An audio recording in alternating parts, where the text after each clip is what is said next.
Hey everybody, this is the beginning of part 2 of our Alien crossovers mashups series. If you haven't already, go back and watch part 1. Social media, Patreon. See you at the end.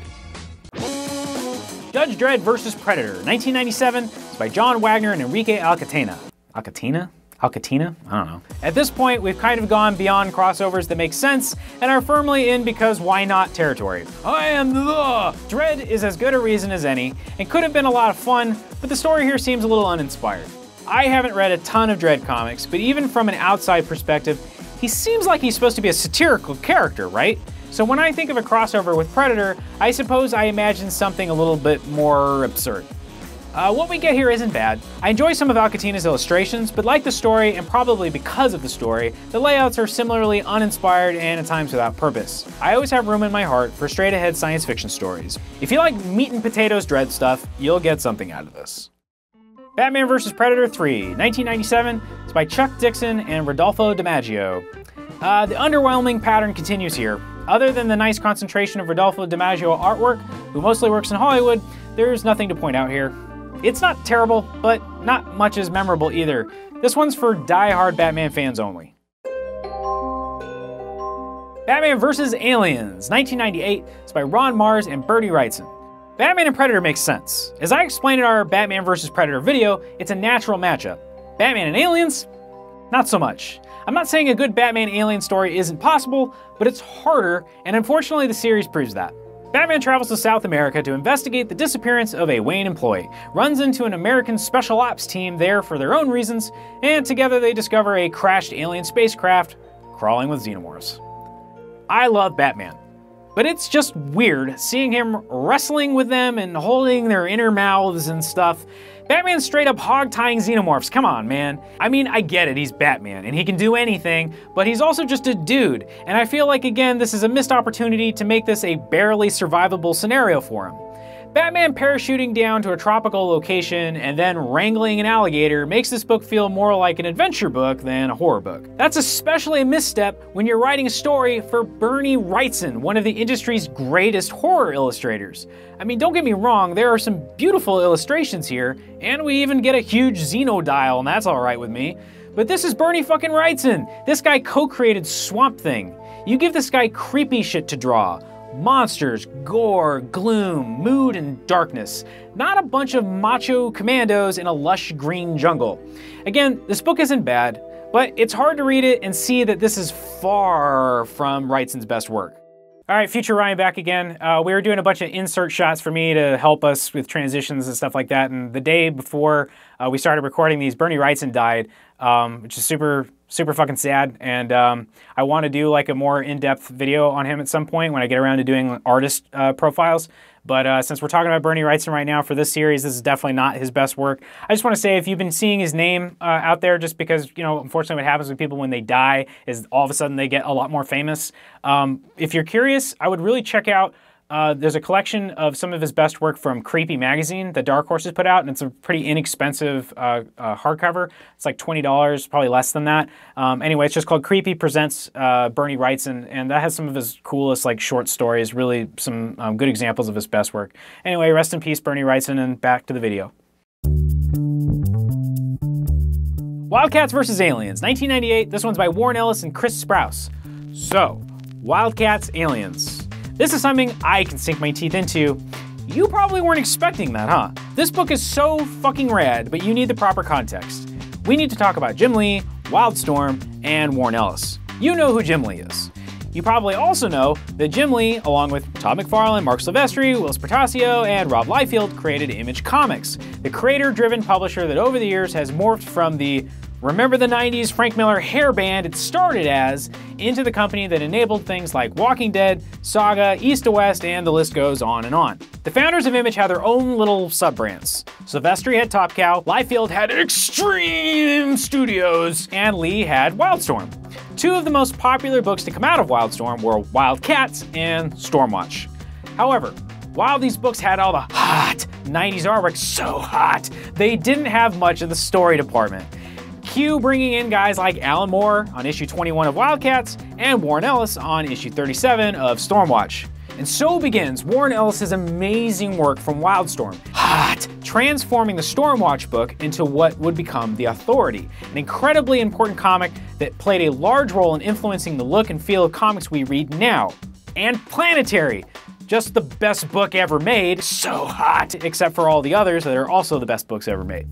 So what does this have to do with the Wildcats Aliens crossover? Notice I said Warren Ellis transformed the Stormwatch book into The Authority. Well, he used the Aliens crossover to do it. Bullshit. Believe me, I'm not bullshitting. Bullshit? I don't bullshit. Pretty much all of the Predator and Aliens crossovers take place outside of official continuity. I mean, if you ask Batman what xenomorphs are in a regular issue of the series, he's going to look at you funny. He's probably also going to wonder how you got in the Batcave.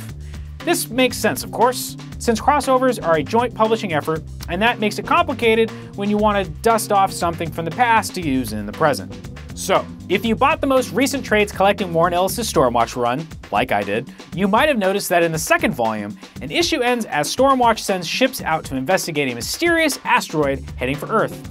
Fair enough. Turn the page, and I'm excited to read the next issue, and what? But why? All of them? What the fuck happened? The Wildcats Aliens crossover issue happened. See, even though it's a Wildcat story, it's really a stealth season finale to what Ellis had been doing with the Stormwatch book. So hot! Not long after this, Stormwatch would be renamed The Authority as part of the Wildstorm relaunch after being sold to DC Comics. So Ellis killed off most of the Stormwatch cast with xenomorphs. You have to respect how punk rock that is. The book itself is really good. I had actually read this crossover issue before I had read Ellis' Stormwatch run, and I enjoyed it very much despite not knowing any of who the characters were. That's due in most part to Ellis' talent as a writer in general, Chris Sprous's nice clean artwork, and the fact that unlike most of the other Aliens crossovers, this book feels like an Aliens book. For one thing, it takes place on a space station, so we're already off to a good start. It's also a story told from the perspective of the party not there at the outset. The Wildcats go up to the space station to find out what the hell happened and see if they can rescue anyone.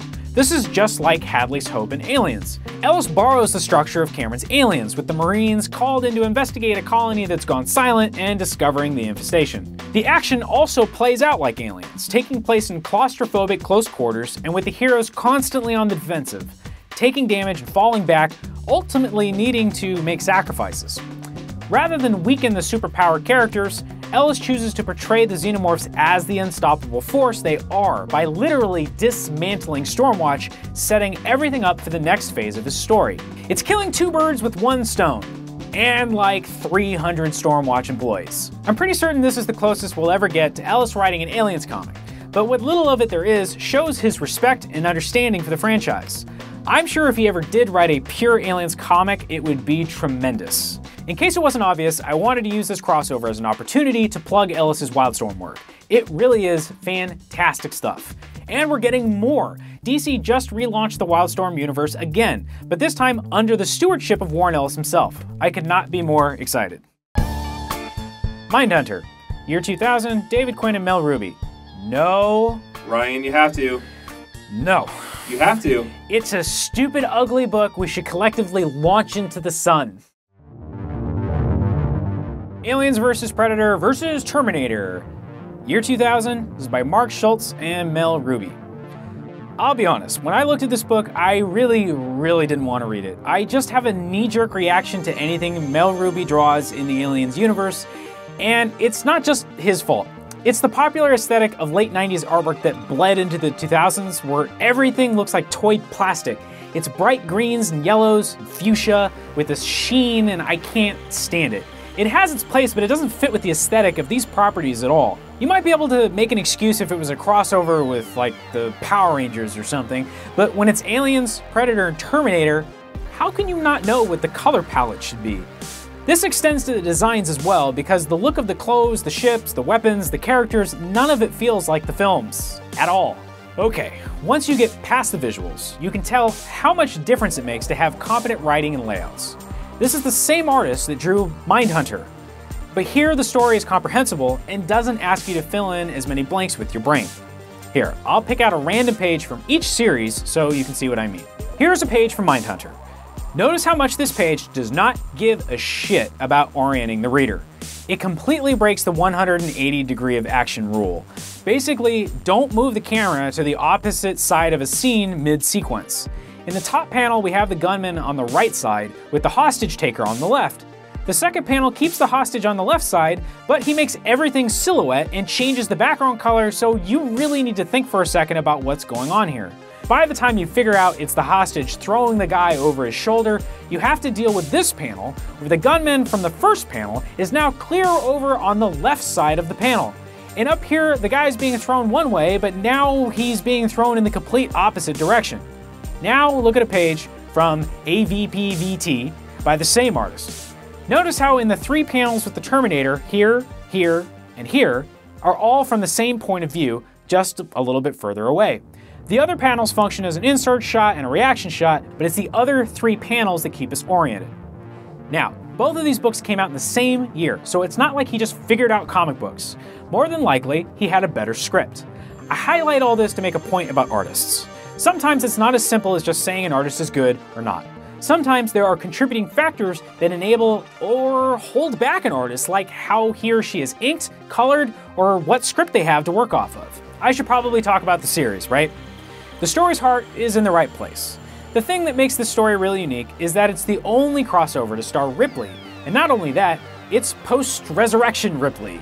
Ripley and Call must team up with Predators to stop Terminator alien hybrids.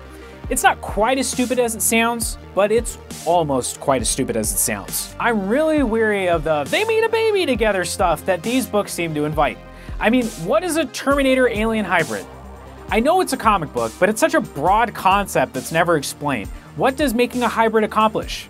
Do they have acid blood now? It seems like they're just more strong and can absorb dexterity from things around them, but what does that have to do with xenomorphs? Other than that, the story is not terrible, but I just can't get over the visuals. This might have been a good book if it looked more like the subjects it was dealing with. Superman vs. Predator, year 2000, this is by David Michelini and Alex Maleev. It's difficult enough to justify a Superman alien story, and a Superman Predator crossover is even harder. If there's anything to be learned from this series for how you go about doing that, it's just that you shouldn't really try.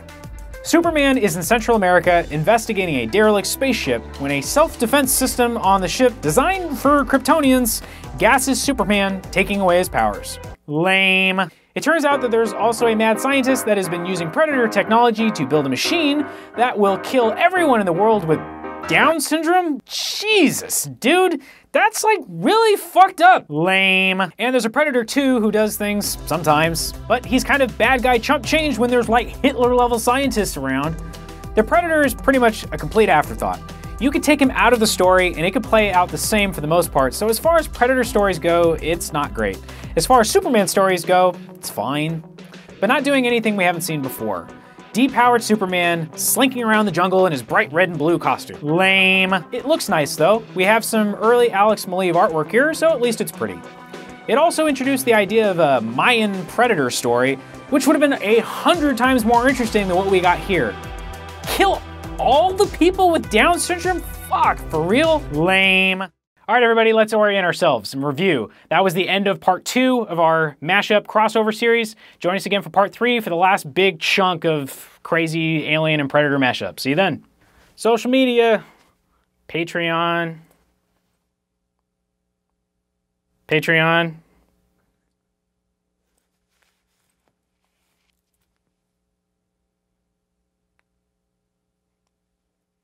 We have a Patreon. Patreon.